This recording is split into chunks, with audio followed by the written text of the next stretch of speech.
Na mtazamaji, ni saa 10 jioni saa za Afrika Mashariki, nikitumai kwamba ubuheri wa afya mahali popote ulipo. Hujambo na karibu kwa takriban dakika 30 za taarifa zetu za Mbiu ya KTN. Jina langu ni Sam Amani, mwenzangu kwa lugha ishara ni Meresha Witi. Karibu. Naibu kiongozi wa chama cha ODM ambaye pia ni gavana Mombasa Abdulswamad Sharif Nassir amethibitisha kwamba eneo la Pwani linaendelea kuwa na umoja na linaendelea kushirikiana kikamilifu katika kupanga mikakati yake ya kisiasa kuelekea uchaguzi mkuu mwaka 2027. Alisisitiza kwamba eneo hilo linazungumza kwa sauti moja, akitoa shukrani za dhati kwa viongozi wa Pwani kwa kudumisha mshikamano na ustaarabu katika mijadala yao. Hasa alimtaja na kumshukuru waziri wa madini Hassan Ali Joho, akimweleza kama mwana wa Pwani ambaye uongozi wake thabiti umechangia sana kudumisha umoja eneo hilo wakati kipindi muhimu cha tafakari ya mabadiliko ya kisiasa nchini. Vilevile alibainisha kwamba mazungumzo yoyote lazima yawe yamejikita katika maadili na misingi inayowakilishwa na chama cha ODM. Kumbusha kwa jinsi gani ambavyo kwamba tunamkumbuka baba. Mimi binafsi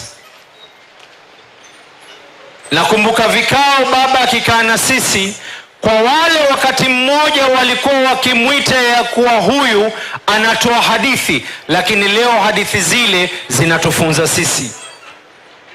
Baba aliyekaa na sisi akatufunza kwa nini alikaa na rais mstaafu hayati Moi, licha ya kuwa alimfunga akakaa ndani kwa miaka 9, akatufunza jinsi ya uongozi, maana ya kusamehe ni nini.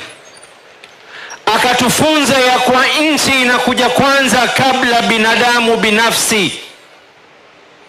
Ni baba ndio aliyetufunza sisi wakati tulikaa naye, na huyu Stewart Madzayo tukikaa naye na baadhi ya viongozi wengine. Kwa nini baba aliamua kukaa katika Broadbase, licha ya kuwa ile gari ya mwisho tunakumbuka baba, gari ambayo mimi nakumbuka ilikuwa ikiwekwa parking katika nyumba ya Hassan Ali Joho, lao ingelikuwa si bulletproof, leo tungelikuwa baba ameweza kufa kwa mambo mengine. Baba alitufundisha jinsi ya kusamehe.